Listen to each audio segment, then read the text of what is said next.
Hi, sixth graders. Here is the value assignment packet, and I'm just going to go through it really quickly with you so that we can catch up with each other. Here's our first page where we compare contour line drawings to drawings that have been shaded in with a variety of values, where values have been applied to make it look more three-dimensional. Here it looks three-dimensional because we have overlapping shapes. However, here it looks even more three-dimensional because of the applied values. Here's another example of how we have a contour line drawing where most everything looks flat, and then once we add the values to it, it looks three-dimensional. So the next page I had you all practice was the value scale. You made your 10, 9, 8, 7, 6, 5, 4, 3, 2, 1. You didn't do anything here. We have shapes over here, and then we made them look like forms with directional lines, and then we added values over here to make them look even more three-dimensional with shadows on the surface and applying values in the direction of the shape. Then we practiced our hair, and what we learned from Proko was that you always want to create the form first. You want to make something look three-dimensional before you add any texture. So here we have this lock of hair, and we were going to go ahead and copy that, and then Proko in the video also went one step further and then added the texture of each individual strand after he made it look 3D. So remember, form first, texture second. I put this page in here in case anybody wanted to practice making these pairs on the table. It's a flat surface, it's curved, there's a variety of values in here, and I made the linear lay-in for you, and I put this in here. This is not necessary or required for you to complete. I just wanted to put it in there in case anybody wanted to complete it for some extra credit, or if you get bored over break or on a weekend. However, today, here's what we want to do. This is our next sheet. Now that we have done the hair, form first, texture second, this is your texture practice using different values. There are two sides to this.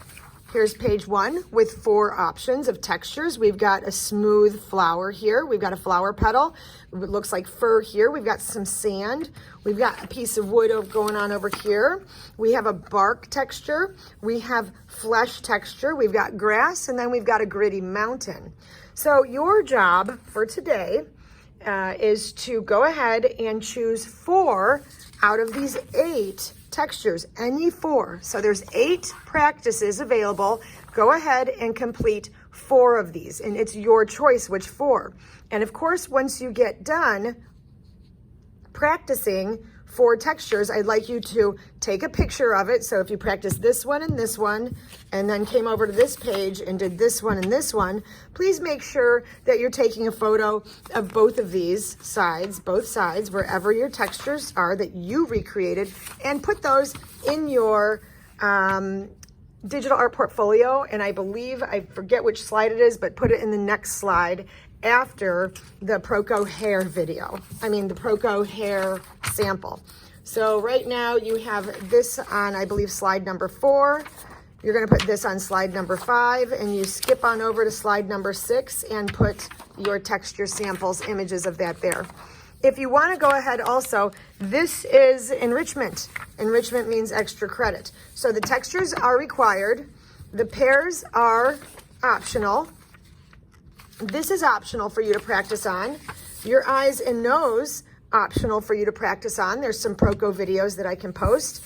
And then if you want to go ahead and complete an entire face with hair and the shadows on the eyes, around the nose, and put all of the facial features together into one image, that is also enrichment extra credit. And then we're going to stop there because these 2 blank pages are going to be for our symmetry practice. Or practice making symmetrical designs. So again, required pages are the value scale and application, the Proko hair, optional for enrichment, and required 4 out of the 8 textures.